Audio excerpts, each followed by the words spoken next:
بسم اللہ الرحمن الرحیم۔ السلام علیکم، آپ دیکھ رہے ہیں الف نیوز اور میں ہوں آپ کے ساتھ ماجد علی۔ شامل کرتے ہیں آج کی one line headline. Sudan میں فوج نے معزول وزیر اعظم کو بحال کرنے کا فیصلہ کر لیا۔ فوج نے تمام گرفتار سیاستدانوں کو بھی ایک معاہدے کے تحت چھوڑنے کا اعلان کر دیا۔ تفصیلات کے مطابق ملٹری قیادت اور سیاستدانوں کے درمیان مذاکرات کروانے والے ثالثوں کا کہنا ہے کہ سیاسی دھڑوں، سابق باغی گروپوں اور عسکری شخصیات کے درمیان معاہدے کے بعد سوڈان کی فوج نے معزول وزیر اعظم عبداللہ حمدوک کو بحال کرنے کا فیصلہ کیا ہے۔ ریڈ کراس نے خبردار کرتے ہوئے کہا ہے کہ افغانستان میں بنیادی مسئلہ بھوک نہیں بلکہ تنخواہوں کی ادائیگی ہے۔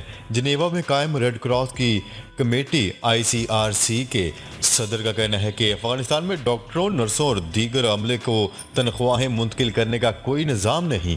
انہوں نے مطالبہ کیا ہے کہ امریکہ پابندیوں میں نرمی کرے اور افغانستان کے بیرون ملک اثاثے جاری کرے تاکہ بڑھتے ہوئے انسانی بحران سے بچا جا سکے۔ طالبان کے قبضے کے بعد امریکہ نے افغان مرکزی بینک کے تقریباً $9.5 ارب کے اثاثے منجمد کر دیے تھے۔ وزیر اعظم عمران خان نے وزیر بلدیات پنجاب سے ملاقات میں کہا ہے کہ پنجاب میں لوکل گورنمنٹ ایکٹ کو اسمبلی سے جلد منظور کروایا جائے۔ وزیر اعظم عمران خان سے وزارت بلدیات پنجاب میاں محمود الرشید کی پرائم منسٹر ہاؤس اسلام آباد میں ملاقات ہوئی۔ ملاقات میں پنجاب کے بلدیاتی انتخابات کے انعقاد کے حوالے سے تبادلہ خیال کیا گیا۔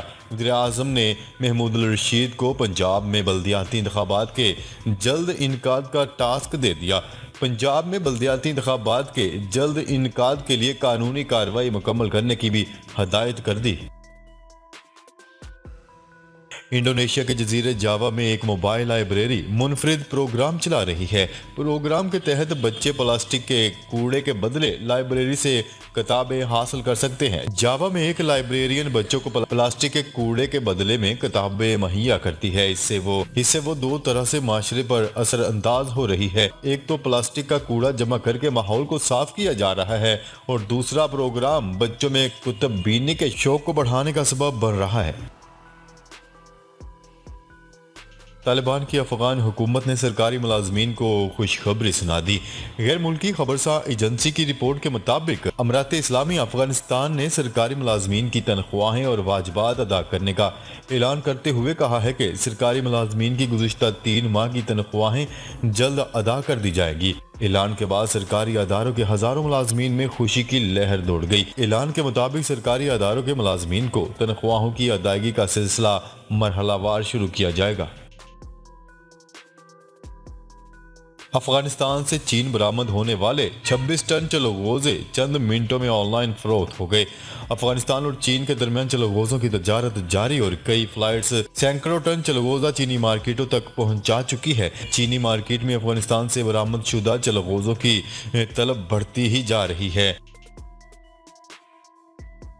جنوبی بھارت میں اچانک سیلاب کے باعث ہندو یاتریوں سمیت تقریباً 30 افراد ہلاک اور 100 سے زائد لاپتہ ہو گئے، جبکہ بھارتی میڈیا کی رپورٹ میں کہا گیا ہے کہ مذکورہ واقعے میں 3 بسیں بھی ڈوب گئیں۔ ریسکیو ٹیموں نے بھارتی ریاست آندھرا پردیش میں 3 بسیں بہہ جانے کی وجہ سے ہلاک ہونے والے 18 افراد کی نعشیں نکالی ہیں، جبکہ تجزیہ کاروں کے مطابق جنوبی ایشیا میں بے ترتیب اور انتہائی خراب موسم کی وجہ موسمیاتی تبدیلی ہے جو جنگلات کی کٹائی کا سبب ہے۔ ایران کی پاسداران انقلاب نے ڈیزل لے جانے والے ایک غیر ملکی ٹینکر کو قبضے میں لے کر عملے کے 11 ارکان کو یرغمال بنا لیا۔ عالمی خبرساں ادارے کی رپورٹ کے مطابق ایران کے پاسداران انقلاب کے مسلح کمانڈوز نے خلیج فارس میں ایک غیر ملکی آئل ٹینکر کو پکڑ لیا جس میں 1.5 لاکھ لیٹر ڈیزل لے جایا جا رہا تھا۔ عملے کے 11 ارکان کو بھی یرغمال بنا لیا گیا۔ ایران کی پاسداران انقلاب فورس کے ترجمان نے بتایا ہے کہ غیر ملکی آئل ٹینکر میں 32,995 گیلن ڈیزل غیر قانونی طور پر نامعلوم مقام پر لے جایا جا رہا تھا۔ افغان حکام کا کہنا ہے کہ افغانستان کا جلال آباد ایئرپورٹ اندرون اور بیرون ملک پروازوں کے لیے تیار ہے۔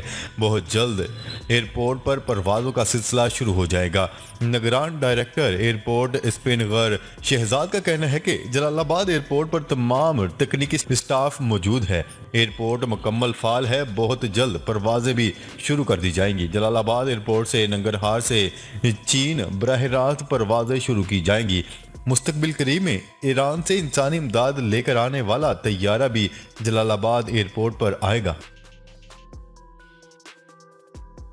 مقبوضہ جموں و کشمیر میں لوگوں کو احتجاج کی بھی اجازت نہیں، محبوبہ مفتی۔ مقبوضہ کشمیر کی سابق وزیر اعلیٰ محبوبہ مفتی کا کہنا ہے کہ کسانوں نے پرامن احتجاج سے مودی حکومت کو متنازع زرعی قوانین منسوخ کرنے پر مجبور کیا، لیکن بدقسمتی سے جموں و کشمیر میں لوگوں کو احتجاج کرنے کی بھی اجازت نہیں۔ صحافیوں سے گفتگو کرتے ہوئے محبوبہ مفتی کا کہنا تھا کہ مودی حکومت وادی میں مسلمانوں کے ووٹوں کو تقسیم کرنے کی کوشش کر رہی ہے، لیکن مسئلہ کشمیر کا حل انتخابات میں نہیں ہے۔ مسئلہ کشمیر پر پاکستان سے بات چیت کرنے کو کہو تو بھارتی حکومت ناراض ہو جاتی ہے۔ ایران سے متعلق خلیجی امریکی کمیٹی کا مشاورتی اجلاس ہوا، جس میں خلیجی گروپ نے ایران کو جوہری طاقت بننے سے روکنے کے لیے عالمی کوششوں پر زور دیا۔ سعودی میڈیا کی رپورٹ کے مطابق ایران سے متعلق خلیجی امریکی کمیٹی کا مشاورتی اجلاس ہوا۔ اس اجلاس میں اردن، مصر، جرمنی، برطانیہ اور فرانس کے نمائندوں نے شرکت کی۔ خلیجی گروپ کا کہنا ہے کہ ایران کو جوہری طاقت بننے سے روکنے کے لیے عالمی کوششیں کرنا ہوں گی۔ گروپ کے مطابق خطے کے استحکام کے سلسلے میں بین الاقوامی کوششوں کی حمایت ناگزیر ہے۔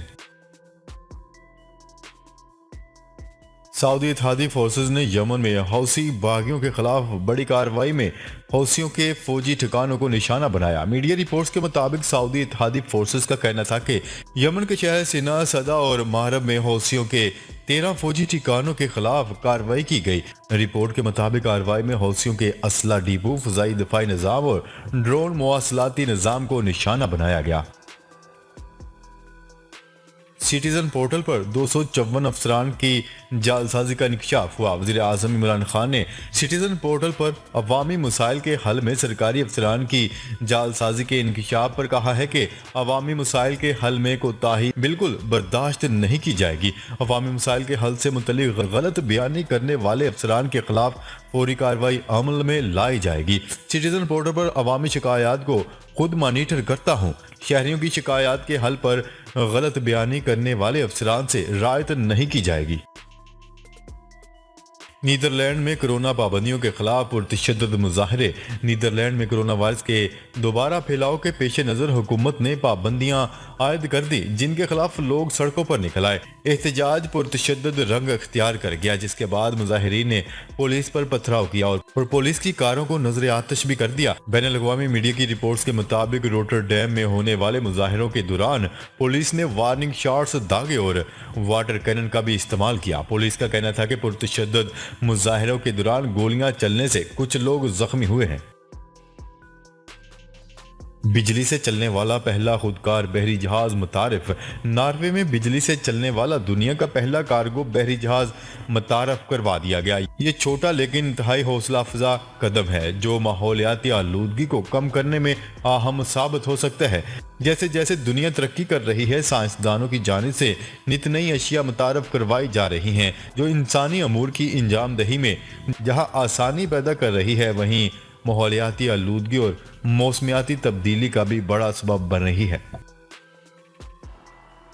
امارات کی شہزادی نے بھارتی نیوز اینکر کو دہشت گرد قرار دے دیا۔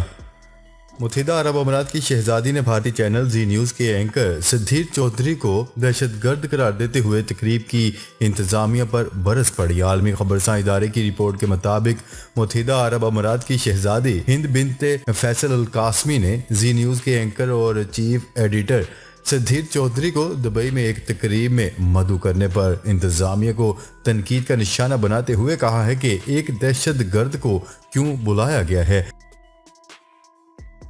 سعودی عرب نے کرونا وبا کے دوران زائرین پر حجر اسود کو بوسہ دینے پر عائد کردہ پابندی کو ختم کرنے کا فیصلہ کر لیا۔ سعودی میڈیا کی رپورٹ کے مطابق حکومت نے پہلے ہی خانہ کعبہ اور مسجد نبوی صلی اللہ علیہ وسلم میں کرونا پابندیاں ہٹا کر سماجی فاصلے کے بغیر کندھے سے کندھا ملا کر باجماعت نماز ادا کرنے کی اجازت دے دی تھی، تاہم اب زائرین کے لیے ایک اور خوشخبری متوقع ہے۔ ناظرین، اب تک کے لیے اتنا ہی۔ مزید خبریں لے کر بہت جلد آپ کی خدمت میں حاضر ہوں گے، تب تک کے لیے اپنا خیال رکھیے گا۔ اللہ نگہبان۔